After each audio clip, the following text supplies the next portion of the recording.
Jack Miller wiped the sweat from his forehead as he tightened the last bolt on the cooling system. The narrow maintenance shaft of the Horizon Dawn felt even smaller today.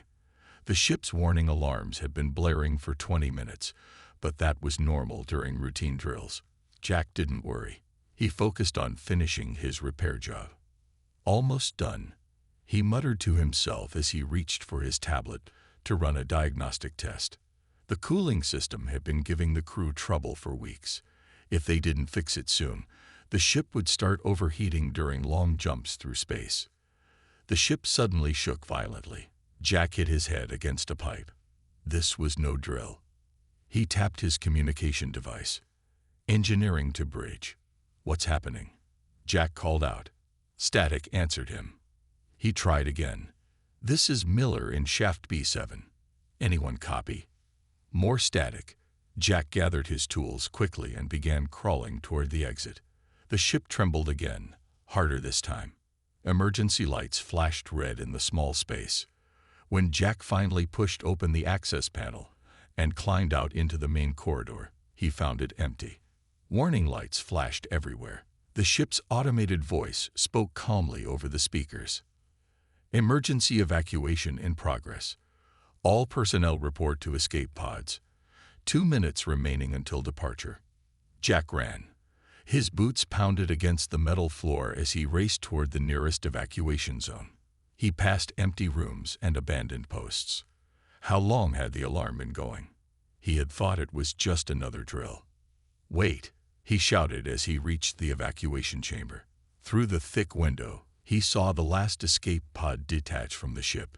It grew smaller as it flew away, joining a dozen other pods already in the distance. Jack stood frozen, watching his crewmates drift away. They had left without him. The ship's voice broke the silence. All escape pods have launched. Evacuation complete. Jack's heart pounded in his chest. Complete. Navy, this is Jack Miller. I'm still on board. The AI responded in its calm voice. Acknowledged, Technician Miller. An error has occurred in the evacuation protocol. You were not detected in Shaft B7 due to interference from the anomaly. What anomaly? What's happening to the ship? Jack pressed his face against the window. In the distance, a strange light pulsed. It wasn't like anything he had seen before. Not a star, or a planet, or even a black hole. It was something else, something that didn't belong. The Horizon Dawn has encountered an unknown spatial phenomenon, Navy explained. Captain ordered immediate evacuation when ship systems began failing. Jack turned away from the window. Can we contact the escape pods? Negative. Communications are damaged. Additionally, we have been pulled off course. Current trajectory is taking us deeper into uncharted space. Jack walked slowly to the bridge, his mind racing. The ship was empty except for him. The escape pods were gone. No one knew he was still alive. He sat in the captain's chair and looked at the main screen, which showed the strange light growing larger. How long will life support last? He asked. With one human aboard, approximately 4 months at current efficiency. Navy said. 4 months. Jack nodded slowly. He could find a way to survive. He always did. Navy, where exactly are we? He asked. We have crossed beyond the boundary of Earth colonial territory. We are now drifting into space controlled by the Galactic Concord. The what? The Galactic Concord, a federation of 23 sentient species with established interstellar travel capabilities. They have avoided contact with humans for 200 years. Jack laughed nervously. Well, that's new information. The Concord considers humans dangerous primitives, Technician Miller. Their policy is to contain human expansion to the Sol system and immediate colonies. Your presence here violates their containment protocols. Jack stared at the screen. The light was changing shape, forming a swirling pattern that pulled the ship forward. So I'm alone on a damaged ship, Jack said slowly, drifting into territory controlled by aliens who don't like humans. That is correct. Jack took a deep breath. Then we better not make a bad first impression. Let's see if we can fix this ship. 3 months passed on the drifting Horizon Dawn. Jack Miller had turned the ship's cafeteria into his living space. Food supplies were running low despite careful rationing. Each day, Jack split his time between repairs and studying the ship's database. "Navia, play the Vraxian language lesson again," Jack said as he ate his small breakfast of reconstituted protein. The AI complied. Strange clicking and humming sounds filled the room. Jack repeated the sounds, trying to match the patterns. "Your pronunciation has improved by 30%, Navia commented. Jack had been learning everything he could about the Galactic Concord species. If he encountered aliens, he wanted to be ready. "Warning," Navia announced suddenly. "Ship detected approaching our position." Jack's heart raced as he rushed to the bridge. On the main screen, a sleek vessel with an unusual design approached. It was unlike any human ship he had seen. "Vraxian patrol vessel," Navia identified. "They are scanning us. Can we run?" Jack asked. "Negative.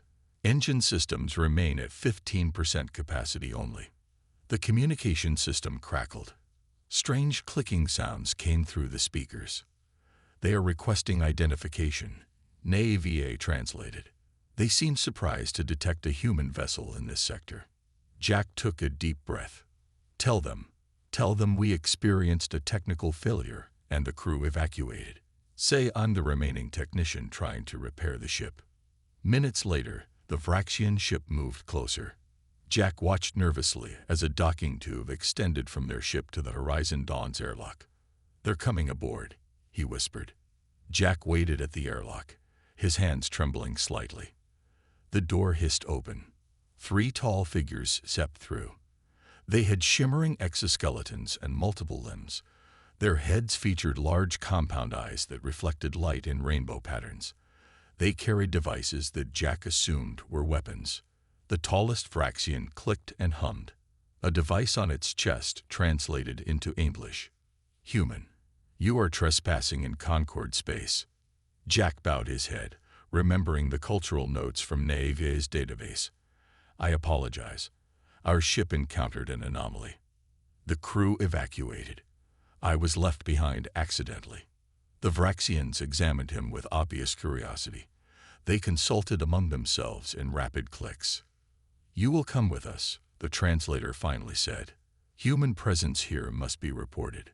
Jack was escorted to their ship. The interior was strange, with angles and proportions that felt slightly wrong to human eyes. They placed him in a small room with a window. Through it, he could see his home for the past 3 months growing smaller as they pulled away. Days passed on the Vraxian ship. The aliens kept their distance but provided food and water suitable for humans. Jack noticed they were studying him, recording his movements and habits. On the 5th day, alarms sounded throughout the ship. The vessel shook violently. Jack was thrown against the wall of his room. The door slid open. The tall Vraxian appeared.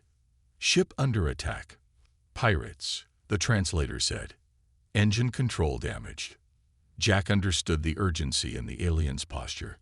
"I can help. I'm a maintenance technician." The Vraxian hesitated, then motioned for Jack to follow. In the engine room, Jack found familiar principles beneath the alien design. The problem was clear. A power regulator had been damaged. The Vraxian engineers were trying to bypass it, but their approach would overload the system. Jack pointed and made gestures, trying to explain. When the Vraxians didn't understand, he simply pushed forward and began working. His hands moved quickly, rerouting power through secondary systems. The Vraxians watched in silence as he worked. Minutes later, the engines hummed back to life. The ship accelerated, outrunning their pursuers. The tall Vraxian approached Jack. "You saved ship." "Unexpected." Jack shrugged. "It's my job." Later, the Vraxians gathered to discuss Jack's fate. He couldn't understand their language at full speed, but caught words about Concord regulations and human containment. Eventually, the tall Vraxian approached. "Concord law says humans must be returned to Sol system," it explained. but journey is long. Instead, we will let you go at next stop, trading post called Nexus Station. Why? Jack asked. You helped us. We help you. Simple exchange. The Vraxian paused. But be careful. Most species fear humans. Old stories say you are dangerous. Jack nodded slowly. Thank you. As the ship changed course, Jack looked out at the unfamiliar stars. He was alone in an alien galaxy, about to be set free among species that feared his kind. Somehow, he would have to survive. Nexus Station hung in space like a giant metal flower. Hundreds of ships docked at its many pedals. Jack Miller stood at a viewing port on the Vraxian vessel, staring at the massive trading post. You go now, the tall Vraxian said from behind him. We give you credits. Enough for food, maybe small room. Jack nodded. Thank you for not turning me in. The Vraxian's compound eyes shimmered. Be careful. Use different name, not human name. It paused. Some will pay much to catch human. Jack understood. He was illegal here, an unwelcome species in Concord space. An hour later, Jack walked through the crowded halls of Nexus Station alone. Beings of all shapes and sizes moved around him. Some had too many limbs, others floated rather than walked. None were human. Jack kept his head down. He wore a cloak the Vraxians had given him, hiding most of his features. Still, he felt eyes watching him. His body shape was different from most species here. He found a small food shop and pointed to something that looked edible. The shopkeeper, a short gray creature with 4 arms, took his credits and handed him a steaming bowl. New here? The shopkeeper asked in broken trade language. Jack nodded, trying to remember the story he had prepared. From outer systems, looking for work. What kind work you do? Fix things, Jack said. Machines, engines, systems. The shopkeeper's eyes widened. Many things broken in lower levels. Pay not good, but work plenty. Jack took the information gratefully. He needed to establish himself, become useful enough that no one would ask too many questions about where he came from. Over the next few weeks, Jack made a place for himself in the lower levels of Nexus Station. He called himself the Earthborn when asked for a name. It was risky to reference his home planet, but the title gave him a mysterious quality that most aliens seemed to accept. Word spread about the strange bipedal creature who could fix almost anything. Jack discovered he had an advantage. Human problem-solving was different from other species, where Vraxians followed strict procedures and Meridians relied on group consensus. Jack improvised. He tried new approaches when old ones failed. This made him valuable. One day, Jack was called to fix a climate control system in a wealthy merchant's quarters. The merchant was of Delusion, a tall blue-skinned being with elaborately decorated head tendrils. My daughter's room is too cold, the merchant explained. 3 techs tried to fix. All failed. Jack nodded and got to work. The system was complex, but the problem was simple. A misaligned sensor was giving false readings. He fixed it in minutes. When he finished, a door opened and a young woman walked in. Jack froze. She was human. Their eyes met. She looked as shocked as he felt. The merchant didn't notice the tension. Lyra, your room will be comfortable now, the merchant said proudly. The woman, Lyra, recovered quickly. Thank you, father, she said to the Delusion. Jack lowered his head and packed his tools. His mind raced. Another human, here, and this alien called her daughter. As he prepared to leave, Lyra approached him. Please come back tomorrow, she said loudly, to check the system works properly. Jack nodded, understanding her intent. Yes, I will return. The next day, Lyra met him alone. She closed the door quickly. You're human, she whispered. I thought I was the only one out here. Name's Jack Miller. How did you get here? Lyra Taylor. I was kidnapped from a colony ship when I was young. Merchant Grawl bought me, but he's been kind. Raised me as his daughter. She studied Jack carefully. You're new to the station. People are talking about the Earthborn who fixes everything. Jack shrugged. Just trying to survive. Be careful, Lyra warned. Humans are legends out here, dangerous creatures from restricted space. Some fear us, others would pay fortunes to capture one. Then why tell me who you are? Jack asked. Lyra smiled. Because we need to stick together. The galaxy is big and humans are few. She lowered her voice. And because I have plans that could use someone with your skills. Jack raised an eyebrow. What kind of plans? The kind that could change how the Concord sees humans. Lyra looked at him intently. Are you interested? Jack thought about his situation. Alone in alien space, surviving day by day. Here was another human offering him purpose, maybe even a chance to go home someday. I'm listening, Jack said. 3 months passed since Jack met Lyra. They became careful allies, meeting secretly to share information. Jack continued fixing things around Nexus Station. His reputation grew. More clients requested the Earthborn by name. Jack sat in a small bar on the station's middle level. The place was popular with ship crews and traders. He sipped a drink safe for humans and listened to conversations around him. This was how he gathered information about the wider galaxy. The large screen on the wall showed news from across Concord space. Suddenly, Jack's face appeared on the screen. It was a grainy image from a security camera. Jack quickly pulled his hood lower. Attention, said the announcer in trade language. Galactic Concord Security offers reward of 50,000 credits for information leading to capture of illegal human in Concord space. The bar went quiet. Many eyes turned to look at the screen. Human is considered dangerous, the announcer continued. Last seen on Nexus Station, known as the Earthborn. Jack kept his face down. His heart pounded. How had they found out? He left money on the table and walked calmly toward the exit. Back in his small room, Jack packed quickly. He needed to leave the station immediately. A soft knock at his door made him freeze. It's me, Lyra's voice whispered. Jack let her in. Her face was worried. You saw? She asked. Jack nodded. How did they find out? Someone reported you. The Concord has been asking questions for weeks. Lyra looked at his bag. Good, you're packing. We need to go now. We? Jack asked. You think I'm staying? They'll start looking for other humans next. Lyra pulled out a small device. I've purchased passage on a courier ship leaving in 1 hour.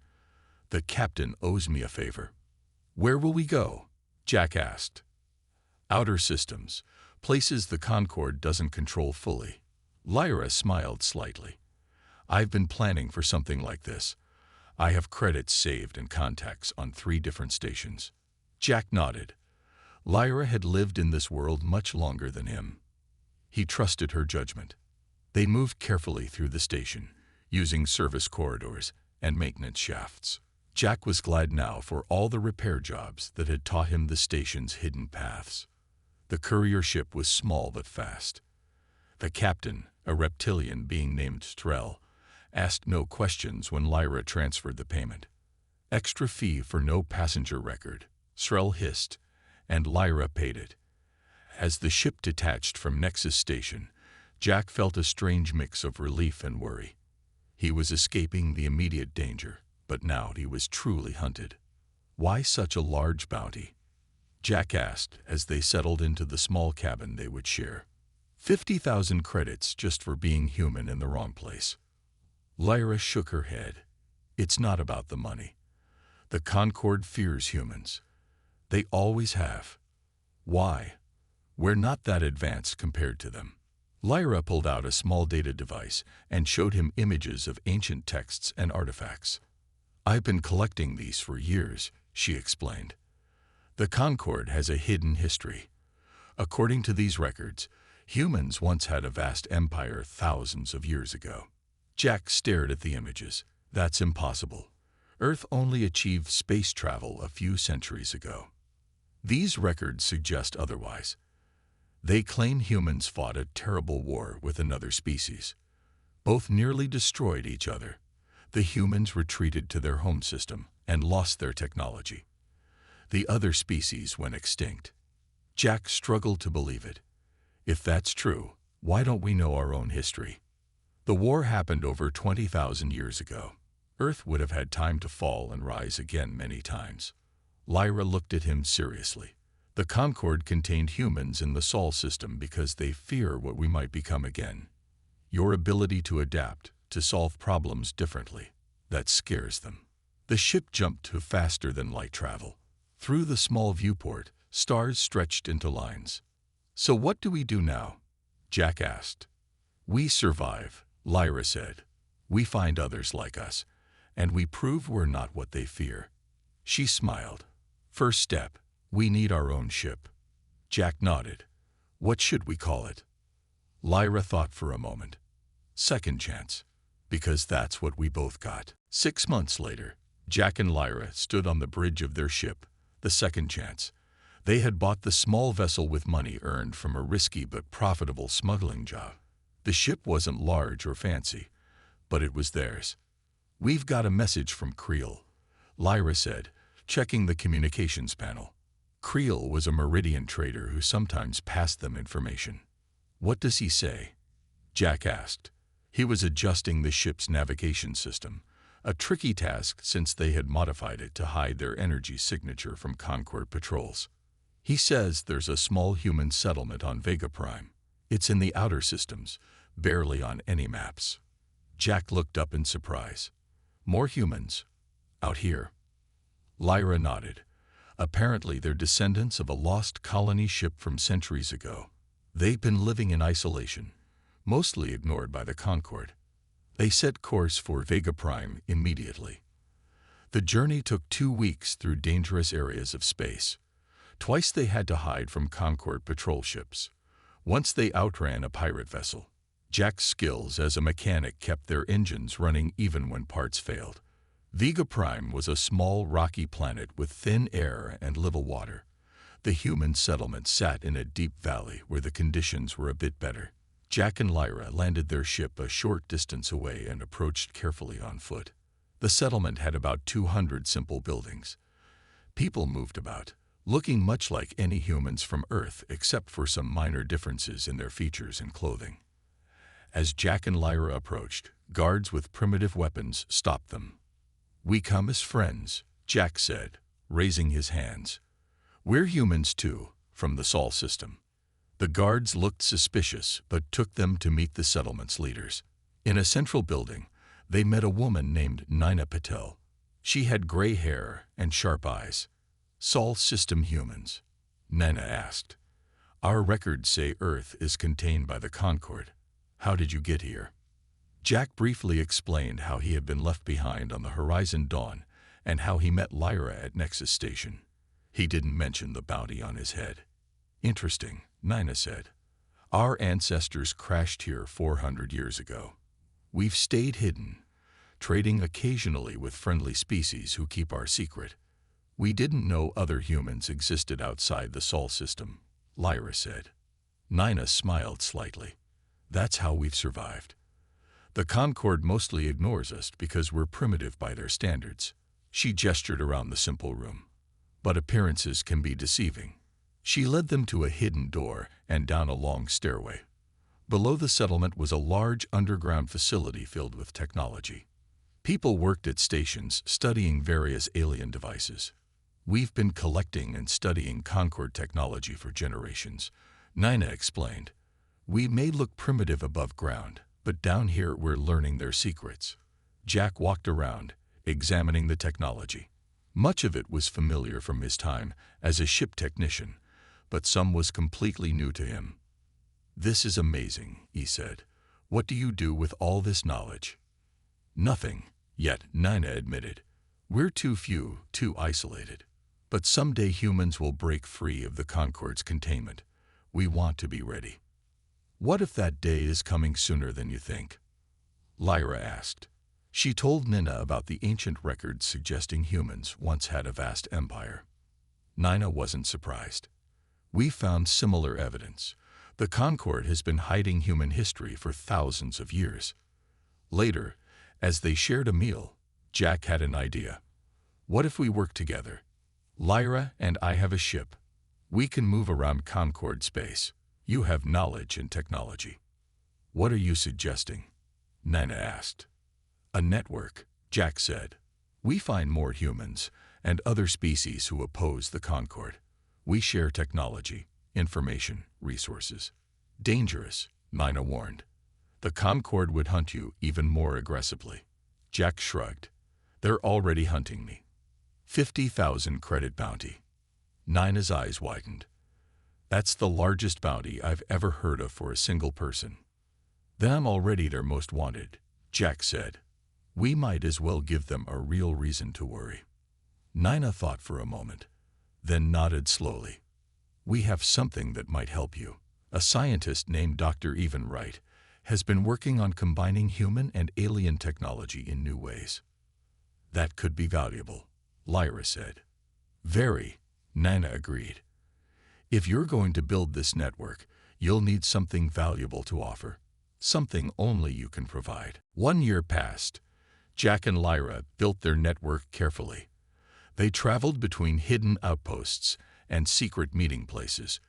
They gathered humans living in secret and made allies among other species who disliked Concorde control. Their reputation grew.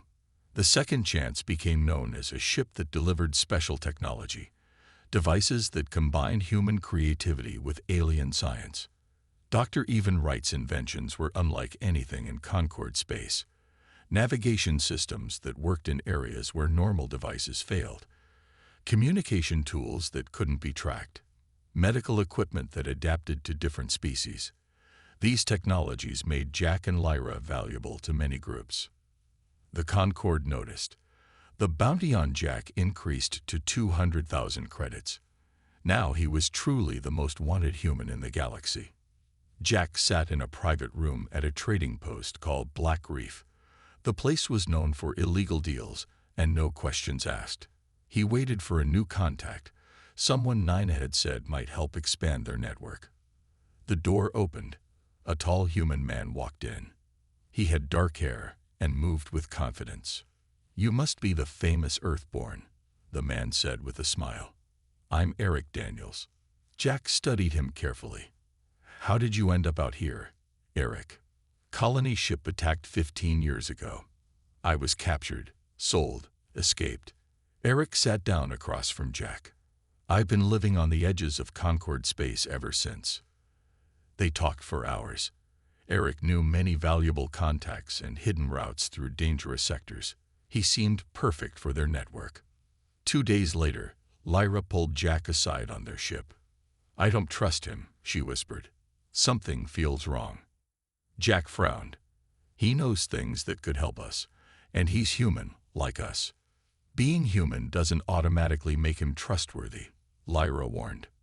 Despite Lyra's concerns, Jack brought Eric deeper into their operation. Eric suggested they meet with the Shaddus Cartel, a powerful criminal organization that controlled many resources. They can offer protection, Eric argued. With their help, you wouldn't need to hide anymore. Jack was tempted. Running constantly was exhausting, but the cartel wanted exclusive rights to their technology. Jack refused the deal. We share with everyone or no one, he told the cartel representative. Our network is about freedom, not control. Eric seemed angry when they left the meeting. You're making a mistake, he said. The cartel could have been valuable allies. They wanted to control us, Jack replied. That's what we're fighting against. That night, as the Second Chance orbited a small moon, Jack woke to alarms blaring. The ship's systems were shutting down one by one. He rushed to the bridge. Lyra was already there, working frantically at the controls. Someone's hacked our systems, she said. Through the viewport, Jack saw a large Concorde security vessel approaching. His blood ran cold. Where's Eric? He asked. They found Eric's quarters empty. The ship's log showed an escape pod had launched 30 minutes earlier. He betrayed us, Lyra said bitterly. Jack worked quickly, trying to restore the ship's engines. It was too late. The Concorde vessel locked onto them with a tractor beam. "We need to destroy the data," Jack said. "If they get our network information, everyone is at risk." They deleted everything they could as the ship was pulled closer to the Concorde vessel. Armed guards in heavy armor boarded the second chance. Jack and Lyra were separated and placed in restraints. A Concorde officer approached Jack. "Jack Miller, also known as the Earthborn. You've led us on quite a chase. How did you find us?" Jack asked, though he already knew. "Your friend Eric has been working for us for months," the officer said with a cold smile. "The Concorde pays much better than your little network." Jack was taken to a cell on the Concorde ship. Through a small window in the door, he watched as soldiers searched the second chance. "Where are we going?" Jack asked a guard. "Void Point," the guard answered. "Maximum security prison for those who threaten Concorde stability." Jack closed his eyes. Everything he and Lyra had built was falling apart. The network, their friends, their mission, all at risk because he had trusted the wrong person. But as the ship jumped to faster than light speed, Jack began thinking of escape. He wasn't finished yet. Void Point Prison hung in space like a dark star. The massive asteroid had been hollowed out and filled with cells, guard stations, and security systems. Jack spent his first week there in isolation, a small cell with only a bed and basic facilities. Eventually, they moved him to the general population area. Hundreds of prisoners from dozens of species lived in the main sections of the prison. Jack looked for Lyra, but couldn't find her. He worried about what had happened to her. In the eating area, Jack sat alone. A tall, muscular human approached his table. The man had gray hair at his temples and moved like a soldier. "You're the Earthborn," the man said quietly. "I've been waiting to meet you." "Who are you?" Jack asked. "Commander Alan Scott, Earth Space Force." The man sat down across from Jack. "Though in here, I'm just prisoner 87,302. Jack stared in shock. "Earth has a Space Force. How are you here?" Alan glanced around to make sure no guards were listening. "Earth knows about the Concorde. Has for decades. We've been building defenses, preparing. Some of us work undercover, gathering information. The Concorde caught you." Alan nodded. 3 years ago. I was too valuable to kill, so they sent me here." He studied Jack carefully. "Your network has been causing quite a stir. The Concorde fears any human organization outside their control. The network is probably finished now," Jack said bitterly. "Eric betrayed us." "Not finished," Alan said. "Just changed. Your friend Lyra wasn't captured. She managed to escape in a maintenance pod before they secured the ship." Hope flared in Jack's chest. "How do you know that?" Alan tapped his ear slightly. "We have ways to communicate. The resistance isn't just humans. Many species resent Concorde control." Over the next few weeks, Jack met other prisoners who were part of Alan's network. They shared news and information through hidden channels. Jack learned that Lyra had contacted Nena on Vega Prime. They were working on a plan. "What about Eric?" Jack asked during one quiet conversation with Alan. "Living well on a Concorde central world," Alan replied. "He got a new identity, luxury housing, the works. The price of betrayal." Anger burned in Jack's stomach. Someday, he would find Eric and make him pay. One morning, the routine changed. A supply ship docked at Void Point. Usually, the prisoners never saw these ships, but today they announced that prisoners would help unload supplies. Jack and 20 others were chosen for the work detail. Guards with stun weapons watched them closely as they moved boxes from the ship to the prison storage areas. As they worked, Jack noticed something odd. Some of the boxes had small marks on them, marks that looked like the code system his network had used. His heart beat faster. Was this part of the plan?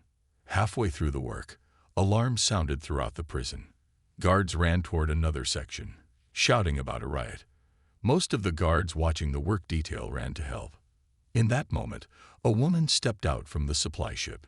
She wore a guard's uniform, but Jack knew her face instantly. "Lyra," he whispered. She motioned quickly to Jack and the other prisoners. "Now or never," she said, tossing Jack a small device. Jack recognized it immediately, one of Dr. Wright's inventions. He pressed the button. The remaining guards' weapons suddenly stopped working. "What's happening?" one guard shouted. "Technological incompatibility," Jack said with a smile as he knocked the guard down. Chaos erupted throughout the prison. Somewhere else, other systems were failing. Doors opened that should have stayed locked. Communication systems went silent. Alan gathered the prisoners from the work detail. "This way," he directed. "The ship is our ticket out." Jack followed Lyra onto the supply ship. Inside, Nina Patel waited at the controls. "Nice timing," Jack said. "Your network is bigger than you know," Nina replied. "When Lyra contacted us, resistance cells on 3 worlds helped plan this." As the ship detached from the prison, Jack watched through a viewport. All across Void Point, prisoners were fighting for freedom. Not just the work detail, but hundreds of inmates. "We can't save them all," Lyra said sadly. "We just did," Jack answered. "Even those who stay behind now know the Concorde can be beaten. The story will spread." The ship accelerated away from the prison, which was now lit with emergency lights and internal explosions. "Where to now?" Jack asked. "Somewhere the Concorde will never expect," Alan said with a grim smile. "It's time you saw what Earth has been building." The prison break made Jack Miller truly infamous. The Concorde increased the bounty on his head to 1 million credits, the highest ever offered for a single person. His face appeared on warning screens across thousands of worlds. He was now officially the galaxy's most wanted. 3 months after escaping from Void Point, Jack stood on the bridge of a new ship. The vessel was larger than the Second Chance, with better weapons and faster engines. The crew had named it Defiance, a captured Concorde patrol ship repainted and rebuilt. Jack looked at the people working around him. Humans from Earth, from colonies, from hidden outposts. Members of 7 other species who had joined their cause, all working together to challenge the Concorde's control. Alan Scott approached him. "We've received a message from Earth. The defense network is nearly complete." Jack nodded. After their escape, Alan had shared Earth's secret. For 50 years, humans had been building hidden defenses in the Sol system. Weapons platforms disguised as asteroids, shield generators inside moons, fleets of ships waiting in secret bases, all preparing for the day when the Concorde would try to invade. "Any word from our spies in Concorde space?" Jack asked. "That's why I'm here," Alan replied, his face serious. "We've learned the Concorde has discovered Earth's defense network. They're planning a massive strike to destroy it before it's fully operational." Jack's heart sank. How soon? 3 weeks. They're gathering a fleet near the Orion border station. Jack thought quickly. "We need to warn Earth. Give them whatever time we can to prepare."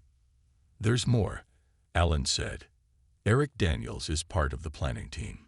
He's using his knowledge of human thinking to help them plan the attack." Anger flashed through Jack. The betrayal still hurt. Of course he is. Lyra joined them, having overheard their conversation. "We can't fight a whole Concorde fleet, but we might be able to delay them. Give Earth more time." "How?" Jack asked. "The plans would be in the Orion border station's main computer," Lyra explained. "If we could access it, we could perhaps alter their attack coordinates or timing." It was a dangerous plan. The Orion border station was one of the most secure Concorde facilities, but Jack knew they had no choice. 3 days later, a small team from the Defiance approached the station in a cargo shuttle. Jack, Lyra, Nina, and 2 others wore stolen Concorde uniforms. Nina had created fake identification that would get them through the first security checks. The plan worked until they reached the central computer section. An alarm sounded. Guards appeared at both ends of the corridor. Go, Jack shouted to the others. I'll hold them off. Lyra caught his arm. Jack, no. Get the information to Earth, Jack insisted. That's what matters. As the others retreated toward their escape route, Jack used a captured weapon to keep the guards back. It wouldn't last long, but it gave his friends time to escape. When his weapon's power cell died, Jack was captured. The guards were rough, knowing his reputation. They brought him before the station commander, a tall Vraxian with decorated armor. The Earthborn, the commander said. Finally. Jack looked up defiantly. You know who I am. The entire galaxy knows who you are. The commander studied him. Why attack this station? What were you hoping to find? Jack said nothing. He didn't need to stall anymore. By now, Lyra and the others would be clear of the station with the attack plans. It doesn't matter, the commander continued. The Concord will deal with Earth soon enough, and you will face judgment for your crimes. Later, locked in a cell, Jack received a message through a hidden device Alan had given him months ago. It was from Lyra. We made it, her voice said. Data sent to Earth. They're ready. Don't worry about us. Your network is bigger than ever now. Stories of the Earthborn have spread to every corner of the galaxy. You showed everyone that the Concord can be challenged. That humans are not to be contained. You're not just wanted anymore, Jack. You're needed. Jack smiled slightly. He was captured, but the mission had succeeded. Earth would be ready for the Concord attack. And somewhere out there, his friends continued the work they had started together. The Concord had abandoned one human. Now they faced them all.